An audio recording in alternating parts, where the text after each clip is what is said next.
when I first started trading, right? When I first started trading, I knew what I was gonna do in trading, because I've been trading for 11 years, but I've learned to trade for 13, 14 years, right? Before I could even trade with real money, I used to sit behind my dad, and he used to teach me while he did trades. Whenever I had the time. Obviously, I had school, right? But whenever I had the time after school or after I've done my thing, right, I used to sit beside him and he used to just tell me, this is what you do, this is what you don't do, this is what the trend means, this is what an upward, what my dad called it is, he didn't call it trend, he called it upward shift. He called it upward shift, downward shift, right? It's all go, oh, this is what an upward shift is, this is what a downward shift is. This is how you move through it. This is how you trade through it. This is how you trade reversals. This is how you trade continuations. This is how you do levels, zones, blah, blah, blah, blah, you know, all that shit, right? So when I moved into the transition between what I knew and when I could actually trade with real money, and that happened when I was 18. Obviously, you can't trade with real money unless you're 18, right? In the UK, anyway, right? So when I was 18, and I started going, okay, I'm going to trade with real money, right?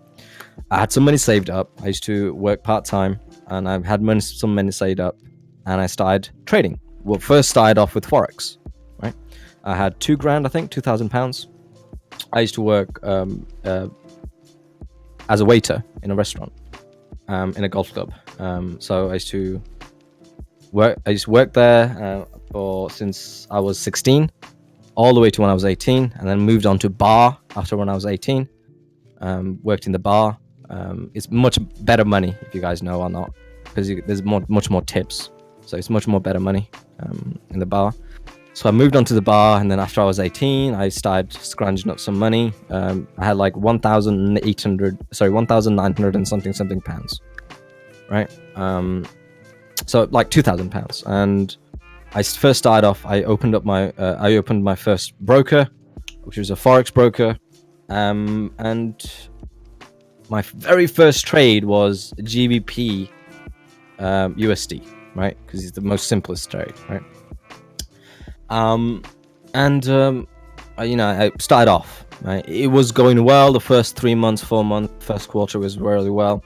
And I started getting cocky, right? Because I was 18, right? You know, I started getting cocky. I was like, I started ignoring some of the things that I was taught. And I started losing money, just like losing money to 1% here, 2% here, 3% here. And that shit adds up, right? And before I knew it, I was down like 16, 17, almost 20% of my account in like 6 days. I think it was 6-7 days, right? And I was like, okay, shit, I'm doing something wrong here, right? I'm doing fucking something wrong here, right?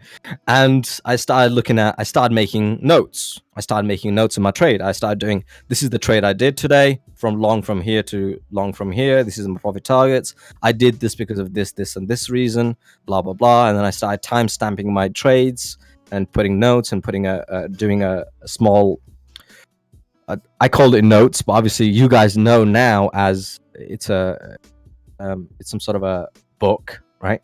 But that back then, I didn't know that was even a thing, right? I didn't know that was even a thing. I had like a trading book. I didn't even know that was a thing. I just, what my dad told me was just revisit your trades. That's what he told me, right?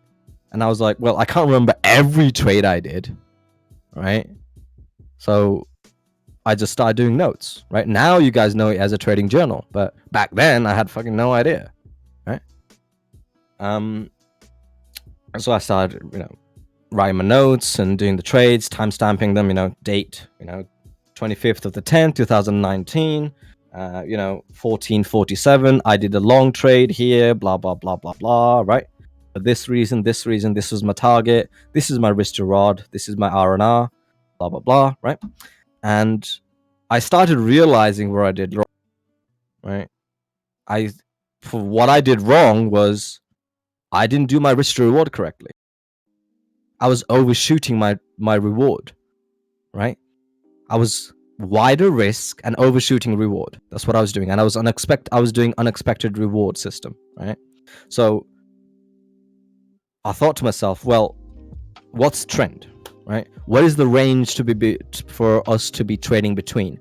And I started identifying ranges to be trading between, right? I said, okay, this to here is the most realistic, right? Could we go higher? Yes, we could, but this is the range we're going to be restricting our trades to, right?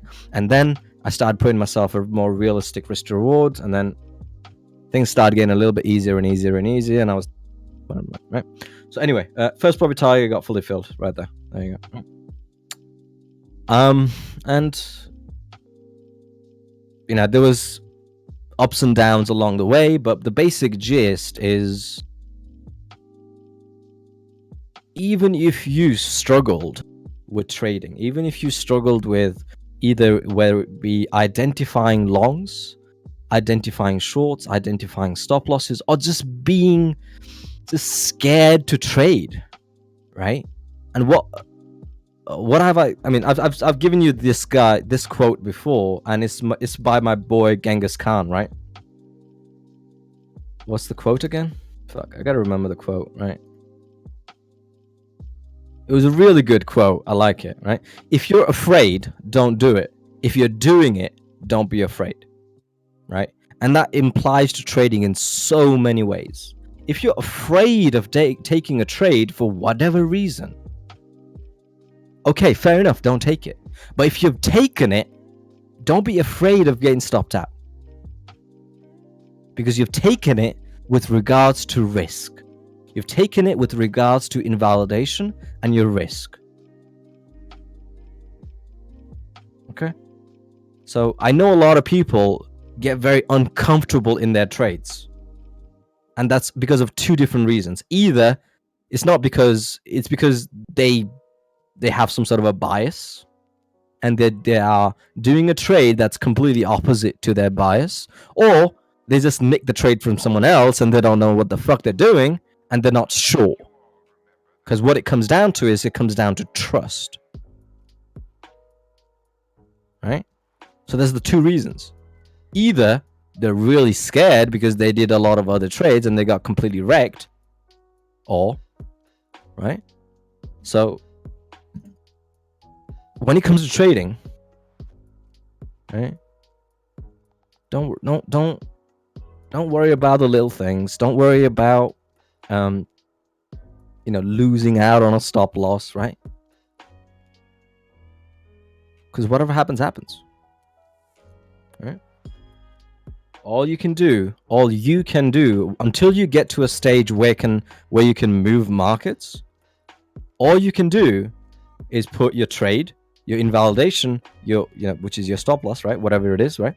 Your stop loss, and do it within the risk you want to do it, and have realistic targets. That's all you can do. That's all you can quote unquote hope for. Obviously, there's no hoping, but that's all you can do. Because nothing you say or nothing you do is going to move markets. Right?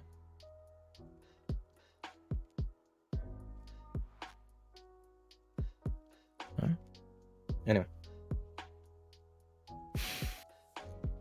NQ? What are NQ doing? Oof. Nice. Good.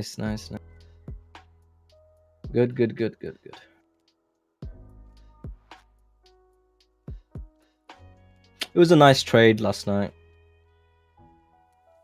Yeah, 60 points. Yeah, if you're afraid, don't do it. If you're doing it, don't be afraid. Because what's going to happen is, I'm going to have to be the bad guy, right? I'm going to have to be this guy.